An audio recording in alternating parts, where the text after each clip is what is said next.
Hey all, Ron here from Military Images Magazine with a new episode of Life on the Civil War Research Trail. You students of the Civil War are very familiar with the Baltimore Riot, also known as the Pratt Street Riot, that occurred on April 19th, 1861, just a week after the bombardment of Fort Sumter.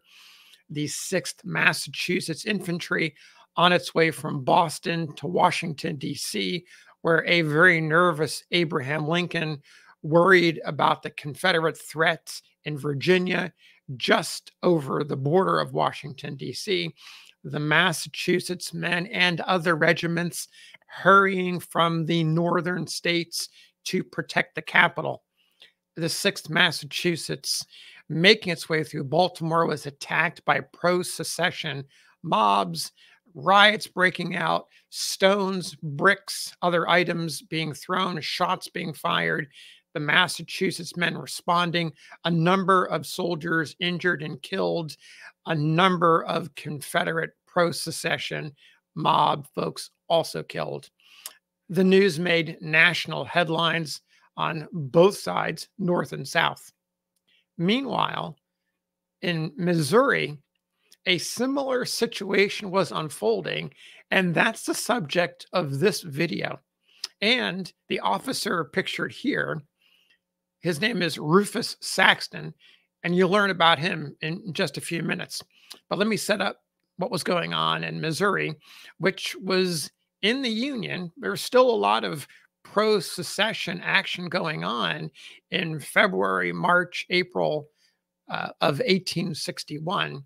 And the pro-secession folks, the Confederates, were trying to push the state out of the Union. And it was a tough battle, but they were trying as well as they could. At one point, hundreds of pro-Southern militia had formed in St. Louis at a camp they called Camp Jackson. And the U.S. forces under Nathaniel Lyon got word of what was going on, and Lyon determined to break up the activity. He had at his command about 6,000 men made up of loyal Missouri State volunteers and regular troops. On May 10th, 1861, Lyon moved against these pro-Southern militiamen at Camp Jackson. Along for the event was Rufus Saxton. When the approaching Union forces descended upon Camp Jackson, the pro-Southern forces realized that they were outnumbered and surrendered. About 669 pro-Southern militiamen. Now, as Lyon marched the column of prisoners from Camp Jackson through St. Louis, this is when the trouble began. In fact, in some ways, similar to Baltimore, in that you had a Union force who was marching through a hostile city. Well, in Baltimore, as in St. Louis, the rioters began to form in St. Louis as Nathaniel Lyon and his thousands of troops had gathered, and the regulars and others were marching through town with these 669 surrendered pro-Confederates. This mob got larger and larger. The yelling, the threats began. It soon escalated to throwing stones, throwing dirt, and anything they could get their hands on. This was mostly a crowd of men, women, and children. By all accounts, the women and children were sort of caught up in the events. I'm not sure they were active participants, but the mob was becoming increasingly hostile. At some point, the Union soldiers, Lyon's soldiers, fired, and more than 24 citizens were killed. Scores were wounded, including women and children. Now, this is where we get to Rufus Saxton. He played an important role in the affair, at least what came down in history to be known as the Camp Jackson Affair, Rufus Saxton had a central and important role in all of this. He was a first lieutenant with the 4th U.S. Artillery. He was born in Massachusetts. His father was a Unitarian minister and a transcendentalist, known for his feminism writings and his abolitionist writings. Young Rufus, followed in his father's footsteps to a degree. He became an ardent abolitionist, but instead of following his father into the ministry, he took a different path. He followed the military, getting an appointment to West Point and graduating in 1849. While he was there, his abolitionist views were quite well known among his fellow cadets. It was something that they talked about, something they remembered him for. After his graduation, he spent the next decade as many cadets, a fairly predictable path along the lines of other cadets. He was in Florida against Seminole Native American tribes. There was some problems, hostilities going on down there. He was out on the frontier doing duty in the western states, a lot of exploration, including, by the way, a survey of the Rocky Mountains, serving under a young lieutenant named George B. McClellan, another name that you students of the Civil War know. He was doing coastal surveys. Rufus Saxton had a brief stint as an artillery instructor at West Point. That was his first 10 years. And the government, the War Department, recognizing he was a man of ability and had more or less paid his dues after 10 years in the Army, gave him a pass to go to Europe to become a military observer. This was in late 1860. Something of a, maybe a sabbatical, if you will. But of course, at the same time, the storm clouds of war were gathering. And quickly, as it became clear that something bad was going to happen, tragedy was on the near horizon, his trip to Europe was revoked. And instead of crossing the Atlantic, he went to St. Louis, where he found himself in the middle of all of the activity going on with the pro-secessionists and the gathering activity, the gathering violence in the city. I should mention, St. Louis is a huge hub of military supplies. The arsenal in St. Louis has something like 38,000 rifles. Then there's Benton Barracks, another major hub for Union activity. So there's a lot going on there, and there's a lot of tension building within the pro-Southern citizenry. So the Camp Jackson Affair, this May 10th event when the rioters attacked and eventually, ultimately, Union forces fired back. There's 2 documents I want to share with you. The first is described as an official statement that was issued by Brigadier General Nathaniel Lyon, who had charge of all the forces. And the second is Saxton's own remembrance, his own recollection of that day. So let me start by reading to you Lyon's official statement. Quote, "The first firing was some half-dozen shots near the head of the first column, composed of the 1st Regiment, which was guarding the prisoners. It occurred in this wise. The artillery were stationed on the bluff northeast of Camp Jackson, with their pieces bearing on the camp. The men of this command were most insultingly treated by the mob with the foulest epithets, were pushed, struck, and pelted with stones and dirt. All this was patiently borne until one of the mob discharged a revolver at the men. At this they fired, but not more than 6 shots, which were sufficient to disperse that portion of the mob. How many were killed by this fire, it is not known. None of the 1st Regiment fired, although continually and shamefully abused by both the prisoners and the mob. The second and most destructive firing was from the rear of the column, guarding the prisoners.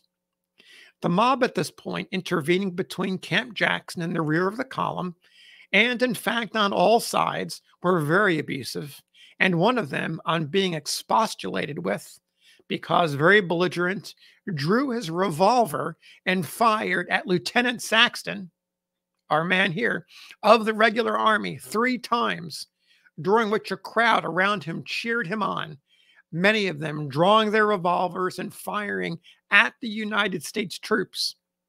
The man who commenced the firing preparatory to our 4th shot laid his pistol across his arm and was taking deliberate aim at Lieutenant Saxton when he was thrust through with a bayonet and fired upon at the same time, being killed instantly. Here, the column of troops having received the order to march, Lieutenant Saxton's command passed on, and accompanying his rear became the objects of a furious attack from the mob. After several of them were shot, they came to a halt and fired with fatal effect.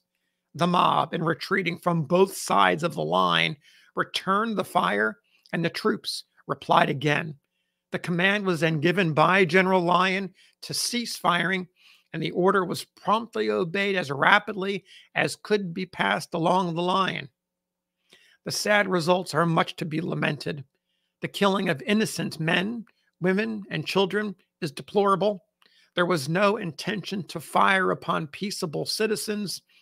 The regular troops were over in the camp, beyond the mob, and in range of firing. The troops manifested every forbearance and, at last, discharged their guns, simply obeying the impulse natural to us all of self-defense. If innocent men, women, and children, whose curiosity placed them in a dangerous position, suffered the guilty, it is no fault of the troops. Authorized by N. Lyon. So that's Brigadier General Lyon's statement, released to the press, published widely. Long after the Camp Jackson affair, Rufus Saxton shared his recollections of the event. They are similarly vivid, although slightly different. I'm not sure if that is because of the time that elapsed, almost 30 years, between Saxton's telling of his story and Nathaniel Lyon's official statements, but they're pretty close overall. So here we have it. I'm going to share with you now the Saxton statement, his recollection. Quote, I had been drilling a body of recruits and was ordered to command them in a charge on the Confederate batteries. We set out at dawn and, realizing fully the dangers of the task we had been sent, you can imagine our feeling when instead of the storm of grape and canister we expected, we were greeted by the white flag in token of surrender. It was my duty then to escort the prisoners to the arsenal, and as we moved them off, the yells of the populace and the cheers for Jeff Davis showed us the temper of the crowd. Several shots were fired at us. One just grazed my neck. Another killed the sergeant at my side. I warned the crowd that I should fire if this kept up, but the taunts only grew louder. One burly ruffian seized hold of my first sergeant. My raw recruits acted splendidly, and with perfect coolness, I gave the order, ready. And at the command, aim. My youngsters responded in perfect time, and each man aimed low. Had I given the word to fire, the slaughter must have been terrific. But there were women and children in the crowd, and just at the right moment, the rioters came to their senses, and I was enabled to give the order, recover arms. A German regiment that followed mine was not so patient, and several scattering shots from these soldiers killed about 30 persons in the crowd. When we got our prisoners in the arsenal, a man named MacDonald came up to me and said, Captain, you are not going to be killed in this war. I fired 3 shots from my revolver point blank at you and never fazed you. It was one of those shots that killed my first sergeant. So there is Rufus Saxton's recollection of the Camp Jackson affair. When the casualties were totaled, 2 soldiers were dead, 28 civilians killed, and range, it varies. The range varies on the wounded, but between 75 and 90 estimated wounded. The next day, there was another riot in St. Louis, in the streets of St. Louis, that resulted in the deaths of 6 more civilians. Finally, the situation calmed down and some level of law and order was established in the city. Now, this photograph of Saxton, he's pictured here about this time, probably in the summer of 1861. After St. Louis, he headed back to New York before he was assigned to new duties. This portrait has never before been published. You're seeing it for the first time. There's a note on the back of the portrait. It says, Dismal Jimmy. Dismal Jimmy offers a clue to his temperament. The term is British in its origins, and it describes a dour, gloomy, somewhat melancholy person. The origins, as I mentioned, are British. King James I of England, 1566 to 1625, and a British admiral named James Gambier, 1756 to 1833, were both called Dismal Jimmy for the temperament that they had. A little closer to home in the United States, there is one American who was called Dismal Jimmy, and that's the former president, James Buchanan. He had that same derogatory name used in newspapers during his presidency. Now, question arises, that man in the crowd that fired 3 shots and then attempted to fire a 4th shot, and depending on which account you believe or hear or listen to, Lyon or Saxton, the man's name was McDonald and he survived, or according to Lyon's reports, the man was not identified and was killed when he was thrust through by a bayonet. But in either case, what if Saxton had died? What if he'd been shot and killed on the streets of St. Louis as he marched the men through? Well, there's 2 significant things that might have either not happened or been dramatically changed in some way.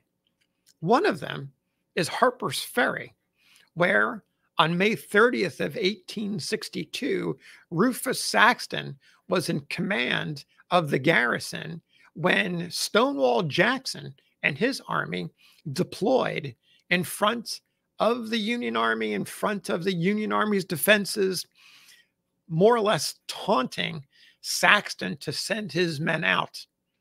Saxton wouldn't do it. Instead, he pinpointed where Jackson's troops were, started artillery fire that landed within the troops. Jackson backed off a little bit. Night came on. The next morning, Jackson put his men back out in front, lined them up for battle, taunting the Union troops to come out. Saxton, again, wasn't taking the bait, hit him with some more artillery, and Jackson's men withdrew. What would have happened if Saxton wasn't there? What would have happened if it was another general? Well, one thing I can tell you was that event at Harper's Ferry on May 30th, 1862, earned Rufus Saxton the Medal of Honor by a grateful government for the defense of Harper's Ferry. The other thing I can tell you is there would have been another man, if he had been killed at Camp Jackson, another man would have been appointed as the military governor for the Department of the South with headquarters in Port Royal, South Carolina. Saxton held that role from late 1862 through most of the rest of the war. And he played a key role in making sure that the Emancipation Proclamation was enforced.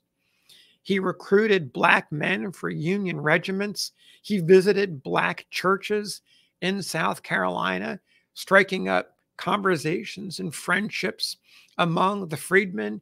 He played an important key role in making sure that the freedmen, men, women, and children across his entire department had everything they need to get some sort of start in life after their days as enslaved people were ended. So there you have it. It's part of the story, the early war story of Rufus Saxton, and a little bit of a tease to the rest of his career in the military during the Civil War. I'll talk about that in the next video. So thanks for listening. We'll see you again soon.